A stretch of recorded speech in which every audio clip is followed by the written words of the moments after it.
So welcome everyone to First Wednesdays for Coaching for Coaches Community by Gretchen Heido. Today we have a special guest who is going to talk about enrollment calls, and we're going to have a demo of an enrollment call. So it's going to be pretty interactive, and hopefully you guys get great tips so you can go on and do very powerful enrollment calls. But with that, I'm going to introduce Marissa Fernandez, and I'll let her take it away from here. Hi, everybody. Thank you so much, Christy. Good to see you all. I see some people who I know from Stairway to Six and from the Roundtable. Thank you for your round of applause, Carrie. It's so well deserved already, I can tell. For those of you that are off camera, I would love to see your lovely faces if you're comfortable being on camera. No pressure, but if you'd like, even if you're in your pajamas, haven't brushed your hair, you're eating dinner, you're doing whatever, this is a come as you are environment, and it helps me to get to see your facial expressions. So would love for you to flip your cameras on if you are comfortable. Like Christy said, I'm Marissa.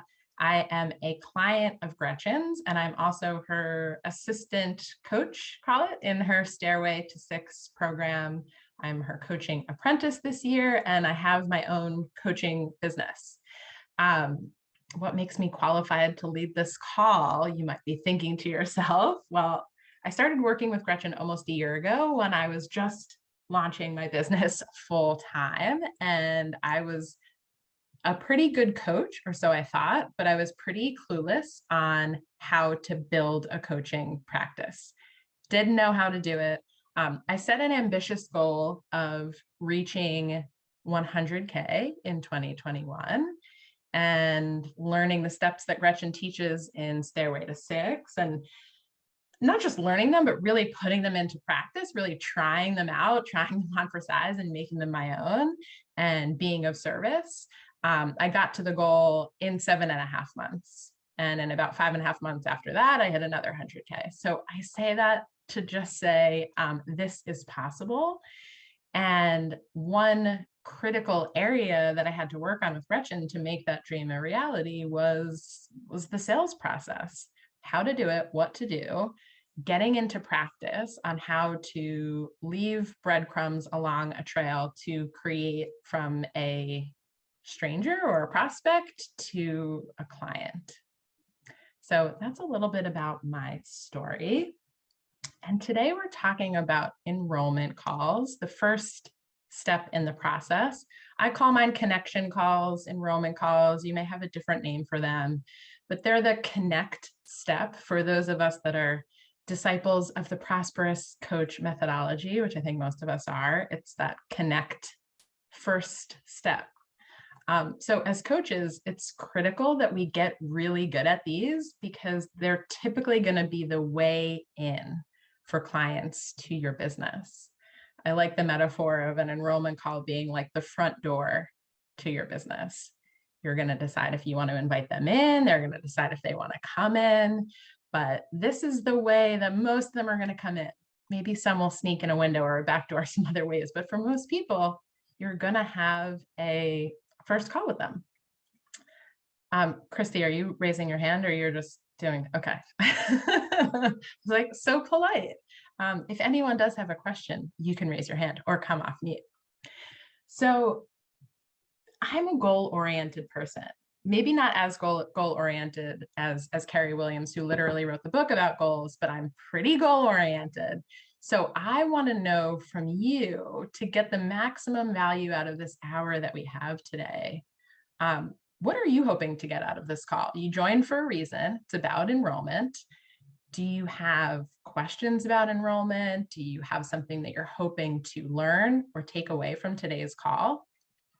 You can go ahead and come off mute, or you can pop something into the chat. What do you want to get out of today?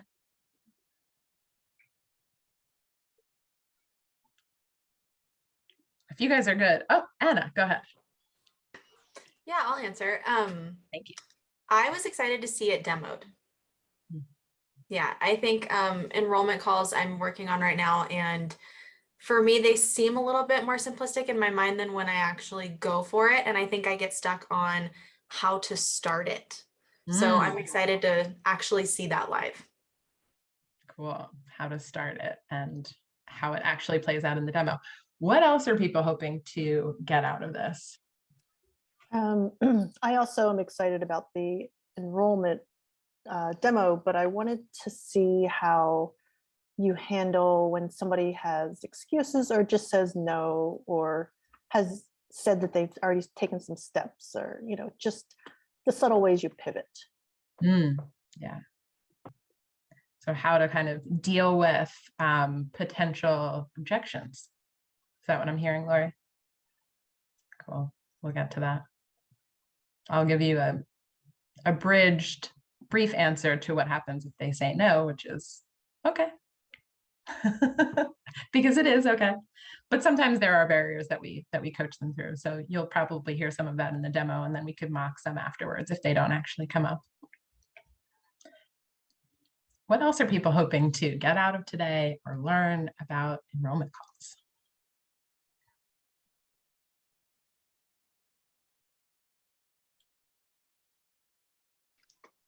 I'll unmute myself. Sorry, my Wi-Fi is a little finicky today. Mine is challenging the yeses in an enrollment call. Because I have a lot of clients I feel that will say yes, no problem, great. And so it's just challenging that yes for me. Yeah. And what are they saying yes to in an enrollment call? So we'll go over pricing, kind of what it looks like for me. I'll line out like, hey, these are my requirements. And when they get ready, like when essentially the connection is over, the call is over, the meetup is over, they'll go to leave and they're like, yep, I'm ready to go. And I'm like, okay. And so it's like, yep, I really want to do this. And I've already listed out my prices and the requirements. And so I always tell them, I do hey, I want you to go home and I want you to think about this. Talk about it with your friends, talk about it with your parents or, spouse. But it's never really going even that extra step, even in like my email afterwards of really challenging yes to make sure, because I have had those clients that are like, yep, at the meeting, and then I'll go to do the follow-up email of like, hey, this is all of this. And then they're like, oh, something came up. So. Yeah, testing the yes, Gretchen calls it. And she has covered this in a previous First Wednesdays, which is on her YouTube channel, which you should watch. And throughout the process, I'm getting some head nods from other coaches, we're kind of always testing their yes. So after an enrollment call, the likely next step, if it feels like a yes for both sides, is a coaching conversation. So you might not even get to pricing, and you're not going to likely get to they're in, you've taken their payment information, they know what the price is, you've scheduled a coaching session, all in the first conversation. If you do, that's great. That's, in my experience, not typical, kind of hard to do, right? But so there's some pressuring of the yes, meaning are they in for that next coaching conversation? And then when you do the coaching conversation, even more so. And Gretchen has some tips and tools in her recent First Wednesdays about that. Deborah, such a polite student, and then Sam. I have a question. Like, I guess I'd like to learn what to do, like when people are like wanting to know the price up front, right? Like before you've even talked about the value you can bring, outcomes, like how to manage and handle that. Yeah. Because that's my fear. How are you handling it now? Well, I mean, I haven't had to yet, right? So like that. I'm not. I sent out my emails and my text messages and all those kinds of things, but I haven't had to do it yet. But like, that's one thing I'm worried about, is like it coming up too early and not fitting how I want it to fit in the script, right? Yeah. And I know it's important to get the value component out and the outcomes component out, right? And try to share that story. But it's really, I can slow them down because I talk with Gretchen today and get those two things done. But it's trying to get them to wait and even have a coaching conversation before talking about price. I think that's going to be really hard if they've really asked, right? I don't know. So yeah, that's a great one. And I think it's a good one to be prepared for, because this way it's not rattling it around in your head. Even when it doesn't come up, you're thinking, well, what if it does come up? And that takes you out of being present with the client. So it's a good one. Have other people either run up against the fear of that coming up or it actually coming up, the pricing conversation before you wanted to? Yeah. My question is actually related. We're on kind of the same page, but even more like, slowing down the process. And so, right, asking like, before we get to that, are you really committed? Or, is now really the right time? Like those kinds of questions.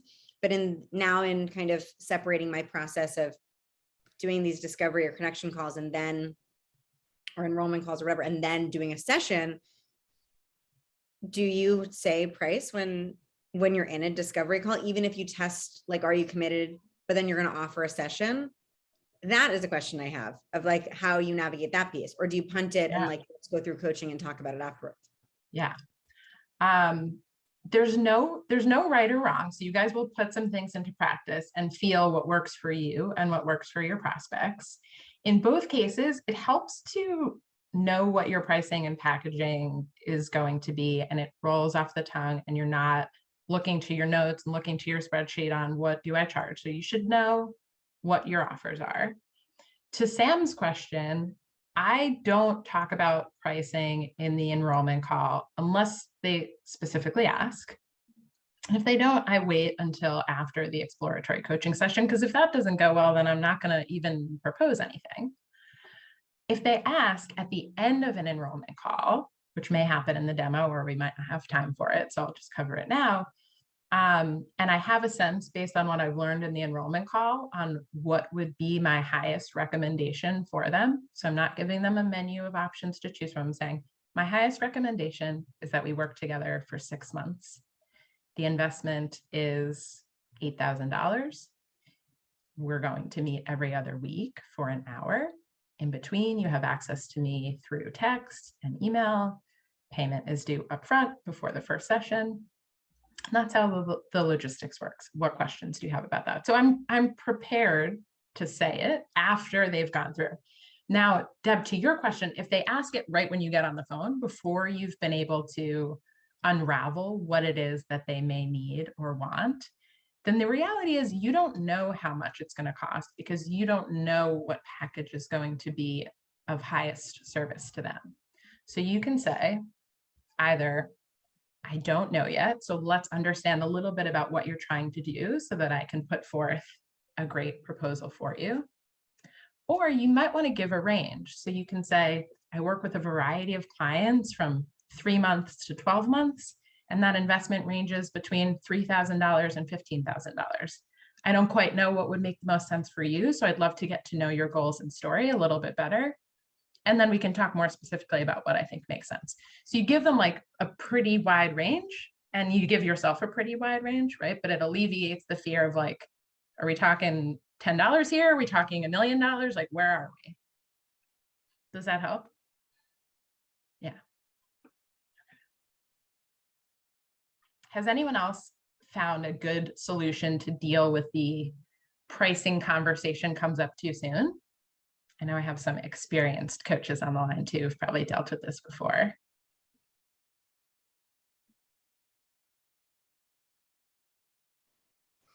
I can share. So when they try and bring it up too early, I simply say, look, I know that money is an obstacle for a lot of people, and I want you to experience the value of coaching before you decide what it's worth to you. Nice.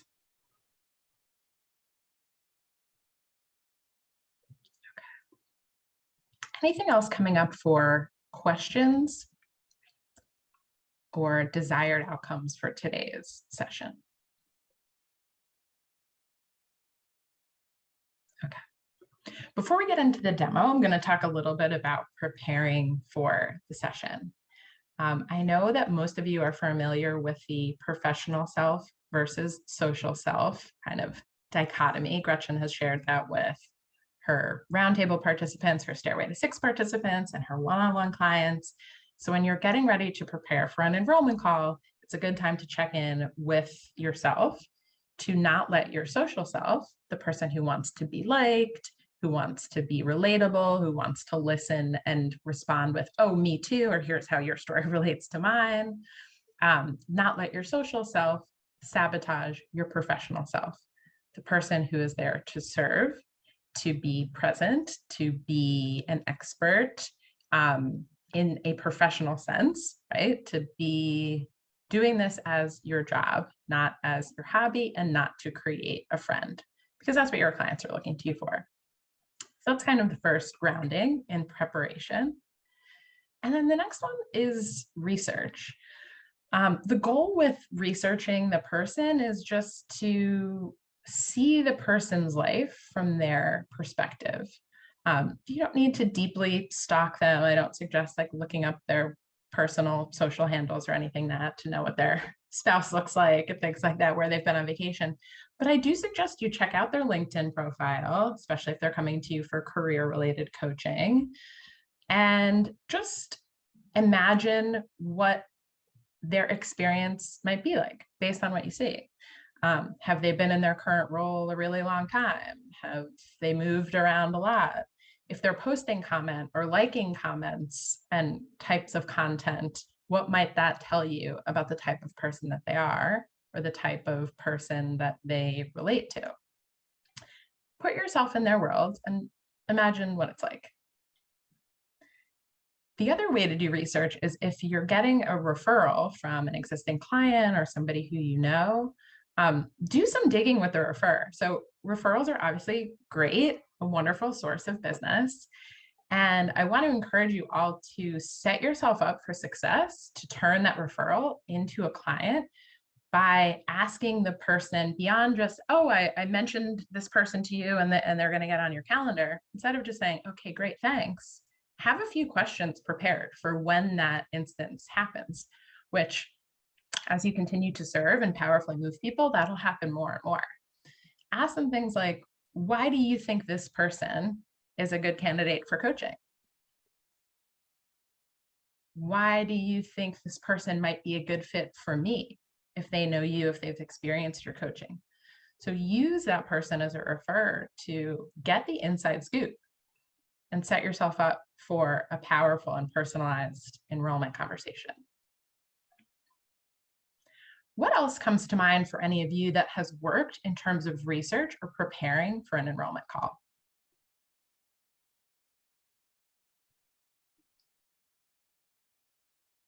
Anything I haven't mentioned?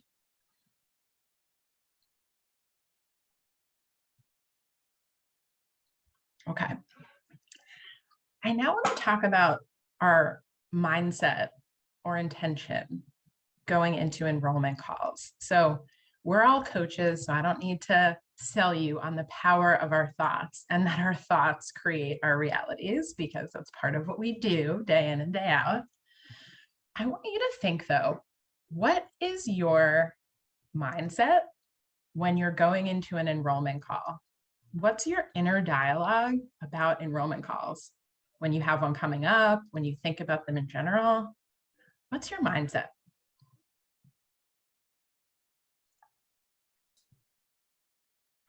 Who wants to come off mute and share? I'm not sure that I get to the mindset all the time, Marissa, but I do try to go into it with the thought of bringing value, being of service, and not thinking of it as sales. And that just makes me feel better and less anxious going into it. I love that. Very powerful. What else? For me, it's curiosity. Good one. Say more about that. Just going into it, even if I know something about the individual I'm having a call with, going into it with a pretty blank slate and just seeing what I can learn about, one, the person, two, what's going on for them, and three, where I feel that the coaching relationship could potentially add value, or if they're looking for something else, or whatever the case may be. Nice. Matt, was that a hand raise or just a well, no, sorry. But to answer that, yeah, I think the mindset, I think everything that's been said, curiosity, I think just a willingness to be open to where the conversation is going to go. And also I have the mindset of this might be the only time that I'm talking to that person. So I want to make sure that I'm serving them as best as I possibly can if this is the only conversation that we have. Yeah, nice. All right, we've got some powerful mindsets going on. For those of you that maybe are thinking, I don't have a lot of awareness to what my mindset is, or maybe I have some sneaky negative thoughts that are creeping in, things like, I'm afraid they're going to ask about my pricing, or I really want to make them a client, which sounds good on the surface, but the neediness becomes creepiness, as we know. I want to offer this exercise. Those of us that are in Stairway to Six recently did our power goals. And as part of that, we thought about where we wanted to be a year from now in terms of what we wanted to create in our business, in our life, how we wanted to feel, what we were up to in a year. So I want everyone to think about, for you, where you want to be in February of 2023. Ideally, what your business looks like, what you have created in 2023. You're all imagining that, embodying it. So from that point of view, how does that version of you approach enrollment calls? What's their mindset going in?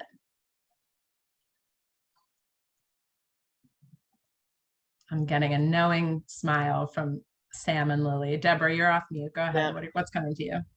I've got this. Like confidence and boldness. Yeah. I hope. Yeah. Or better. Yeah. Who else wants to share?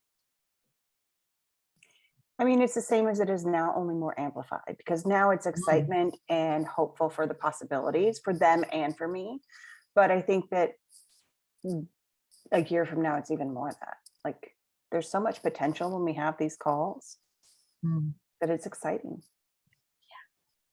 Yeah. Love that. One more person want to share?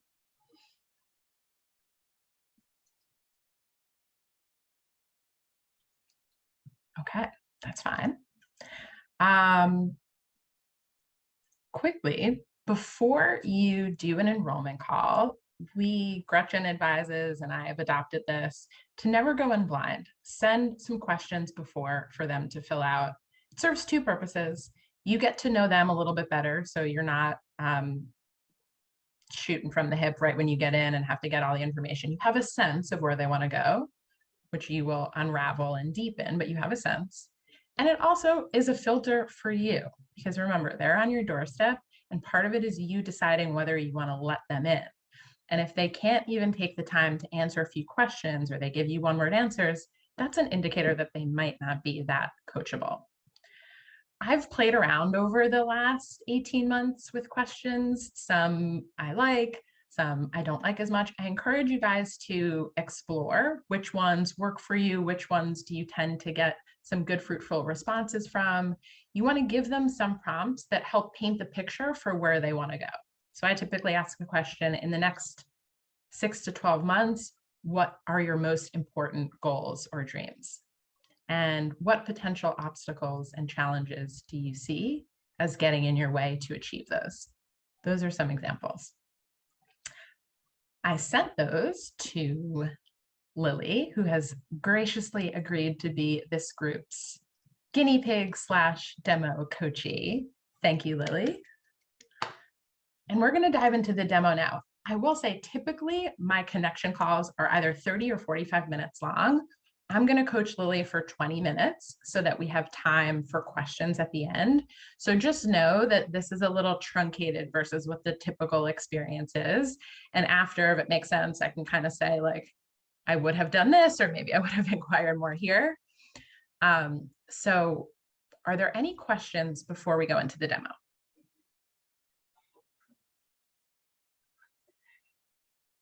Are you guys ready? Okay, I'm going to do it in a British accent, which is how I do all my, no, I'm kidding. I would love for everyone to now turn their cameras off. I know I just told you to turn them on. I'm very bossy. Now I'm going to say turn them off. So I can pretend that none of you are here except for Miss Lily. Hi. And we're going to get started. So Lily, you can take yourself off of mute. Thank you so much for volunteering and sharing some insight with me with the answers that you sent. Thank you, Christy, for pinning her so now I can see you. How are you? I'm doing well. I'm excited to get to talk with you, Marissa. Good. I am thrilled to talk to you. let me start by level setting. Okay, we're going to talk for about 20 to 25 minutes. And at the end of our conversation, one of three things will probably be true. Either we'll both agree that coaching is something that is of interest to you, and we'll talk about what next steps could look like to work together in a coaching engagement. We might decide that there's some resources that I can send you based on what you shared, and you can be on your way just with those. Or we might decide that it's not a fit and it was a lovely conversation and we're going to part ways after today. So one of those three things will happen. Are you ready to dive in? Let's do it. Okay. So you shared your 6-month goal as continuing to take actions that will grow your coaching business. Sounds interesting. I want you to really paint the picture for me. What will it look like in 6 months if you achieve that goal? Oh, it's hard to say, Marissa. You know, this is new for me. And I know in order to be a successful coach, I need to continue working with coaches. And, you know, 6 months from now, I would envision having a full slate of clients. At least 10 would be, I think, a great number at that point. But I also really want to be focused on maintaining some balance between growing a business and then taking care of myself, because helping people with their wellness, I need to be practicing what I preach and taking care of myself too. So I'm looking for a coach who could help me with those goals. Yeah. Okay. So 6 months from now, you have 10 clients, you have balance between working on the business and working on yourself. What does that look like? The balance between business and self? That could look different ways for different people, but for you, what does that mean? I'm not sure. I am a recovering attorney. And so finding balance in my life has been an ongoing struggle the past 15 years. And so this is a big, exciting time for exploring and figuring out what those things do look like as I move forward. What could it be? What do you hope it will be?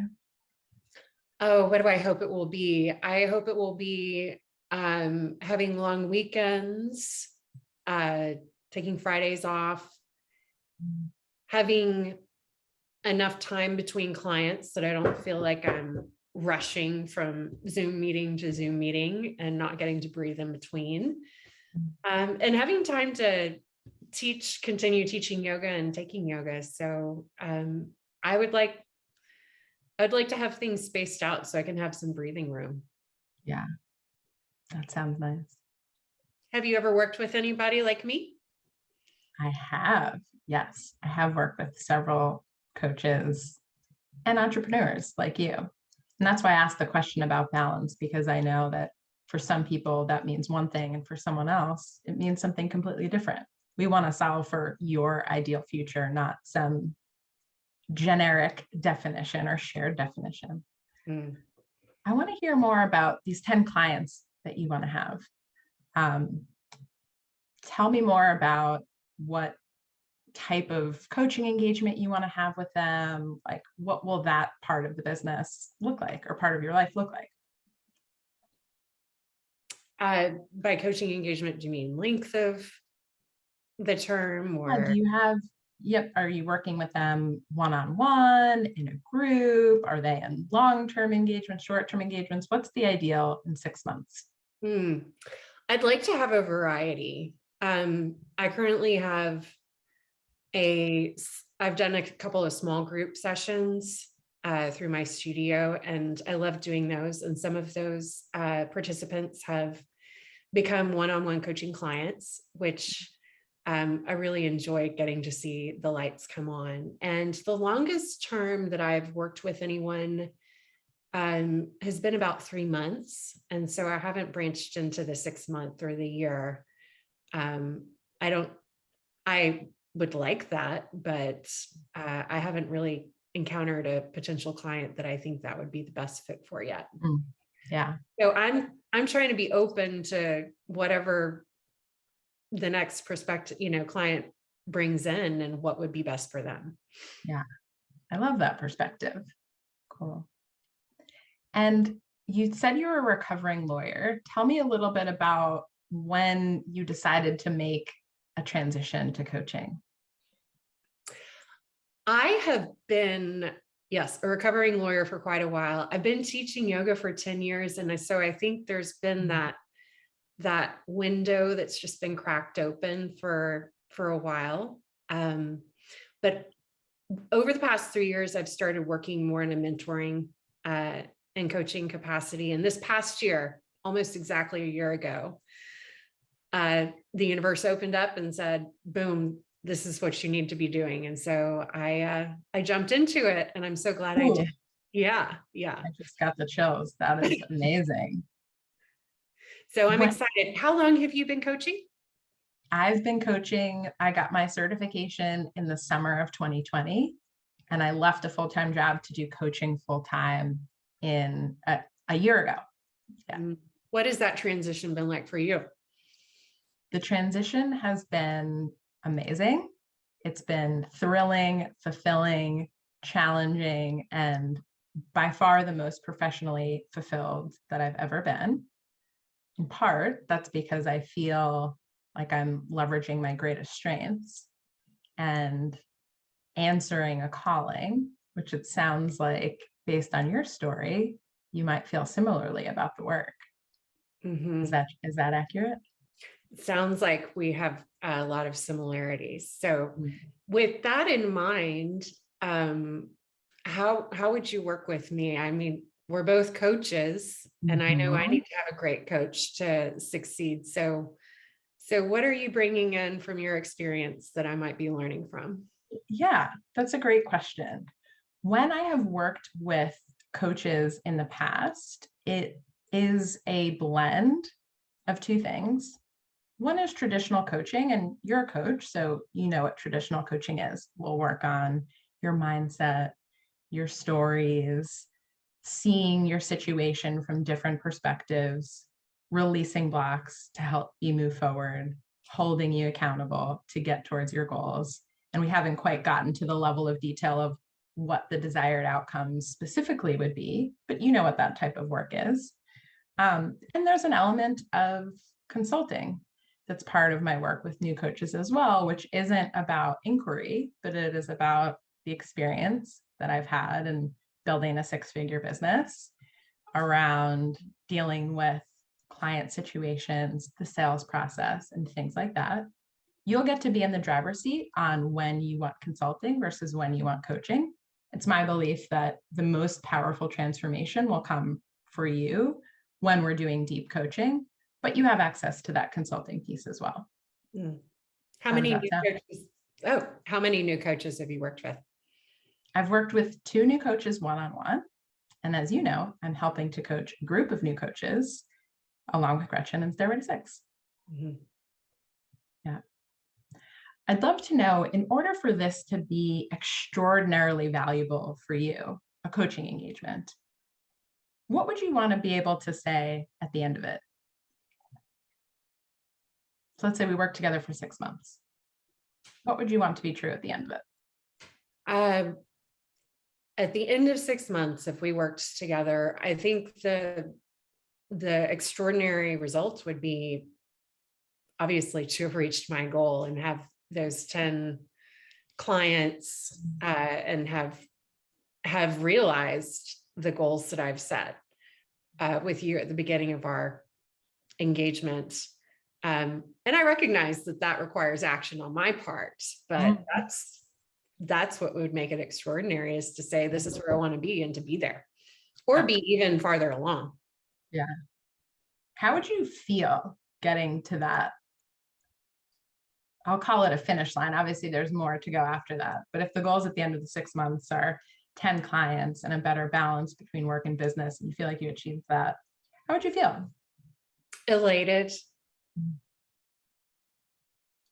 What do you think would be different in your life if those things happened? I think that there would be a greater feeling of peace just in general, and less worry. Because even though I realize now at this moment that this is the right path, there's still nervousness, there's still anxiety related to doing something totally different and being my own boss. So I think there would be a lot more peace and confidence. Yeah. Tell me more about, you said less worry, which implies now that there's at least some worrying, which makes sense, right? But what is that worrying about? Yeah, the worrying is about the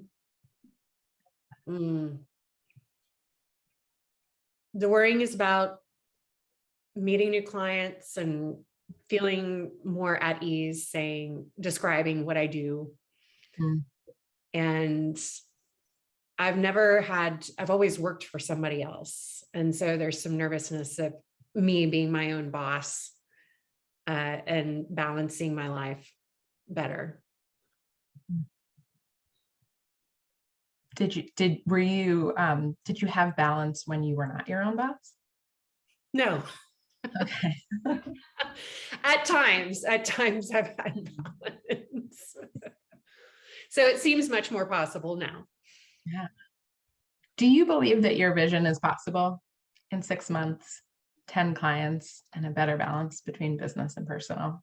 Absolutely, 100%. Ooh, yes. Love somebody who believes in their goals. That's awesome. What do you think might need to change about you in order to be the person that has 10 clients and has balance between their business and their personal life? Learning to say no.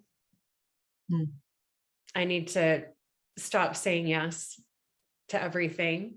And that comes from a good place, wanting to be of service and wanting to be helpful, but learning to say no. But also part of the worry is, am I doing it right? Am I doing it right? And just doing it and taking the action instead of getting in my own way. So those are some things I need to let go of. Yeah. In your experience, how long does it take a new coach to get to where I'd like to be in 6 months? I'd say 5 to 10 minutes. No, I'm kidding. It depends on how much action you're willing to take, how willing you are to try and fail and to try again. How bold and courageous you are, how steadfast you are in the belief that you have that your dreams are possible, which I'm hearing right now is strong. All of those things can be variables to the speed. The consistency is what I've found to be transformative, both in the clients that I coach, in my own coaching business, in the peer group of coaches, high-performing coaches that I'm in. The ones that are thriving are the ones that are committed to continuous action and learning and growth, even though the results are going to be up and down, right, as you try new things. So I believe it's possible, what you said, to achieve it in 6 months. Will it happen? That's up to you. You mentioned accountability. How will you hold me accountable if you're my coach?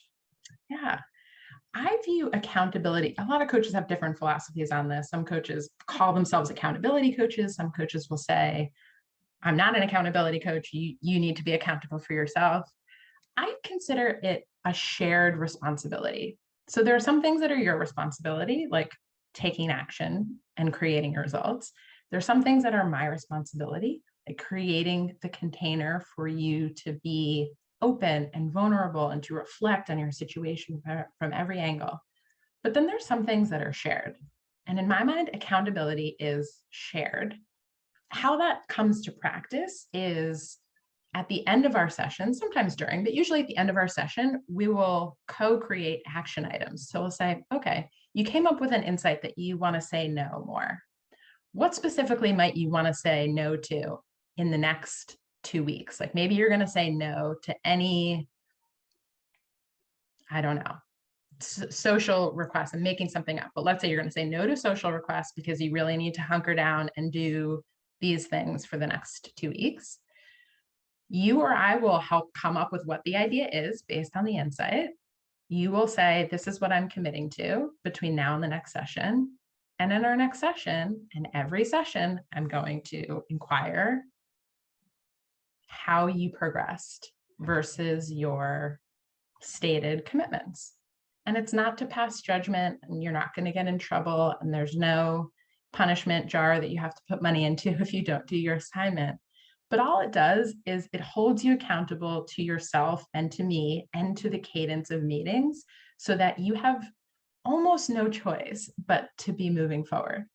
And if there's a week where you don't do what you've committed to, or you don't fully do it, doesn't mean anything other than there's something to coach around there, right? Like what got in your way?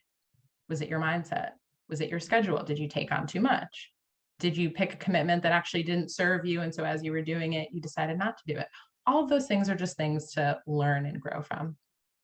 So that's a fairly long answer, but what do you feel you need as it relates to accountability? I like what you mentioned, the shared accountability. And I've already recognized that, yes, it's my responsibility to take the action. So I appreciate the way you framed that. How often would we be meeting? So based on a client's goals and objectives, I will craft a plan that I think is best suited for them. Based on the goals that you have, based on what I'm hearing for you, I'd suggest that we'd meet either 2 or 3 times a month. That's my typical cadence with clients. I find anything less than 2 times a month, the momentum really slows down. More than 3 or maybe 4 times a month, and then it gets a little bit hard to keep up with all the actions. So it would be 2 or 3 times a month. Mm-hmm. And over what period of time? I typically work with clients anywhere between 4 and 12 months. I find the results of a coaching engagement to be truly exponential. So I enjoy and propose often longer packages because I find that, like I said, the results are exponential. So more is happening in, let's say, the second half of a 6-month package than the first half. For someone like you who has a 6-month goal of getting to 10 clients, moving the needle on this work-life balance, I'd probably recommend that we work together for 6 months at a cadence of 2 times a month. That's what feels right to me. How does that sound to you? That sounds doable. What would the pricing be for something like that? Yeah, the pricing for something like that is $7,500. And I'll tell you that that investment beyond the sessions of 2 times a month for 6 months also gets you access to me through text and email, as well as laser coaching sessions, which is 15 minutes, basically whenever you want, schedule is permitting. I don't take on more than a certain number of clients so that when a client does enroll, I'm in their corner, I'm in their life, I know what's going on, and I'm accessible. It's not just the end of the session and then goodbye, see you later, don't talk to me for 2 weeks. I want you to know that I'm there and in your corner. What I will say is, if this seems like it might be of interest, if I've piqued your interest, if you feel like your dreams could be realized and supported with my help, what I suggest we do is a real coaching session. So in this, you've got a little bit of a flavor of my personality, but we didn't really coach, right? I didn't say, what's your desired outcome? Let's see if we can't move the needle. And I want you to believe that that can happen. I want to see how you are to coach, and you should really feel how I am to coach. Mm-hmm. So before we even talk about sign in on any dotted lines, I'd love to coach you, if that sounds good.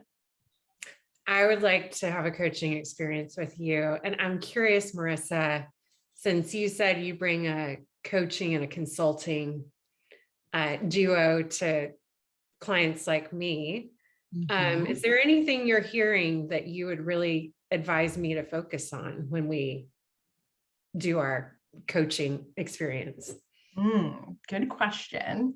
In the interest of time, I am actually going to think about that question and I'll get back to you, Lily, later.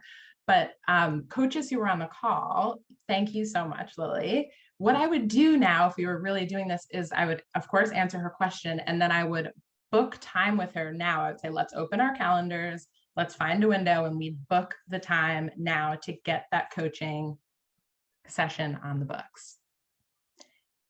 So with that, I'm going to wrap the demo, and I'm going to welcome the group back to see what questions you have for either me or Lily. Matt. So great job for both of you. I love your sense of humor throughout the call. It's a perfect balance of it, and it brings levity to the call. I am curious for you. Here's the question I have, because I'll be honest, it actually seemed like she had a lot more questions than sometimes I get on an enrollment call. I want to know how that felt for you, getting a lot of those questions that were like, I'm not, it was a lot of information gathering. And so, yes, that was the most amount of questions that I've ever had in an enrollment call, and which I think is great. Like, it's great practice for me. And it is possible, but I say that for coaches on the line who haven't had that many, that's probably more than what would be typical, I would say, right? And Matt, sounds like that's your experience too. How did it feel for me? Less comfortable than when I am asking almost all of the questions, for sure. So it felt like I was in less of a leadership position, I suppose, than normal.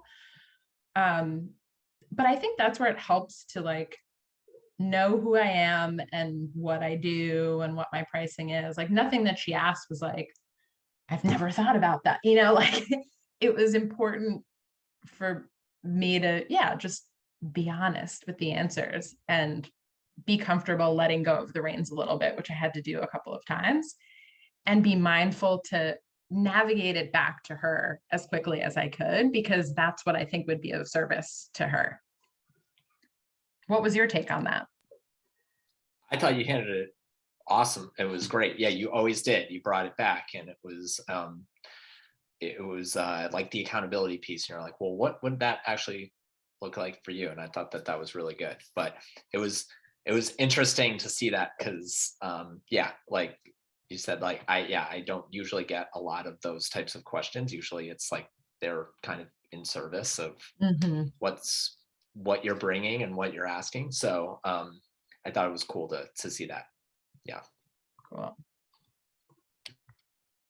And Christy said every now and then she gets this type. So yeah, it's like, it's good to prepare. It's good to be exposed to something like this, because you never know. And the more I talk to coaches, they are more inquisitive. So it didn't surprise me that Lily came at me like that. No, I'm just kidding.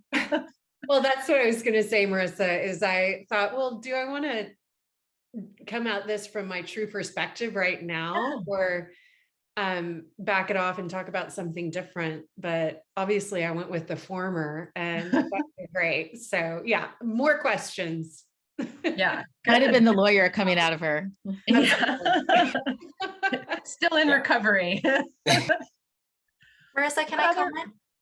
Yes, I can't see everyone, so I don't understand that, but yes. Hi, it's Anna. Hi. Yes. Yeah, so actually similar to Matt, I was thinking that whole time, and I've experienced this myself, like all of our practice coaching is with other coaches. And so when you talk about goals and when you like bring up action items, we're all like, yeah, I have this goal, I have this action item, like, you know, because this is like our language that we speak and we love it. But when you talk to somebody else in, you know, in real life, I feel like you almost have to slow it down even more. And I don't want to say like, you know, not be as enthusiastic, but I just wonder if you can kind of speak to that, like, you know, because this is, yes, Lily's a lawyer too, and it's Lily, so she's amazing, but there's another piece to it when it's like a normal person that's not super into goals and plans all the time. So can you touch on that? Yes. So you're absolutely right that you can have a different type of conversation with somebody who is a coach, especially around goals and things like that. I will say that in my experience, most non-coaches, let's call them normal people, most normal people never talk about their dreams. Like, they're never given a space to share what they really, really want. And maybe they talk about their goals, but in an enrollment conversation where you can peel back the onion to really get to like what they want in their life, that's when you can have a conversation that they will never forget, simply because maybe they've never given voice to it, or they've never felt like they could say it. That's where I feel like there's a big difference between this and Lily, who's obviously like done work to find her calling already and is super bought in. Like, not everybody's there yet. Yeah. And coaches are magical, for sure. Great question, Anna. Who else has a question? Carrie Williams has joined the Witness Protection Program. Lori and then Amanda. I also thought it was interesting when she turned it around and just started asking a lot of questions about you. And I understood that it was because it was like coach to coach and just curiosity, etc. Then I just wondered, what happens if you've ever had that happen with somebody who's not a coach, and just like somebody just like keeps asking personal questions, and yes, it's like you can understand relevant to each situation why the person's doing that and sort of avoiding talking about themselves, but I'm just wondering how you could maneuver that in a way that's I guess I have had that, and I think it's like in a lot of cases it's the other person being in their social selves and feeling like I'm talking so much about me, like, well, what about you? Like, tell me about you. So I'll say I'm happy to share information that might be helpful, or I can send you my bio with my credentials, or if they're asking about like my career history, I can say, I shared my story on a podcast. I'll send you the link after. But what I really think would benefit you most is better understanding what your goals are and what's getting in your way. So I kind of reorient them and give them permission to make it about them, because I know that that's what's going to be of service. I'll take Amanda's question and then we'll wrap up. Amanda. Yes, similar to what Lori said or asked about, what if they're curious on or asking the question, what makes you qualified to be my life coach? Right? And that's a big question, especially for myself, just starting out, just getting my certification in the last month. What, I know what makes me, qualified. I've done the work. I have life experience, but how do I navigate that conversation? You said it similarly. This is my podcast. I've done interviews. What's an alternative way of really pivoting it towards the client or potential client? Yeah. If someone asks you what makes you qualified, how would you answer them? It's a good question. I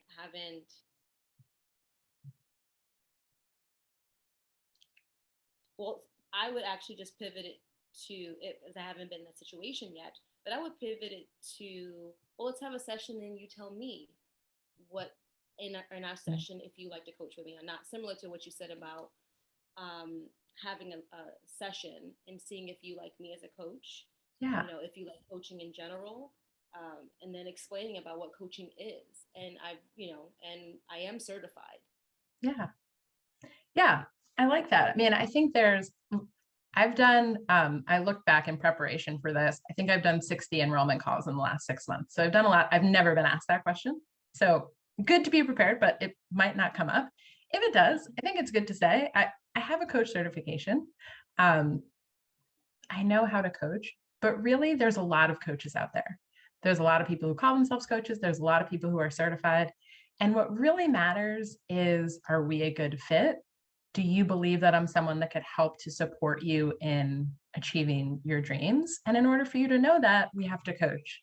So why don't we coach, right? And kind of move it to back them. But you can have a quick answer on like your certification so that you're not dodging a question. Great, thank you. That's wonderful. You're welcome. Did Gretchen pop on? I can't see everybody. No, okay. I think we got to most people's questions from the beginning. How'd we do? Can I get a thumbs up? Did I hold up my end of the bargain? Okay. Everyone tell Gretchen that I didn't let her down. Thank you all for coming. Thank you all for staying. A huge thank you to Christy, as always, lovely tech support, and a huge, huge thank you for Lily, for volunteering, for being your badass self, for challenging me. That was super fun, and I learned a lot. So thank you all.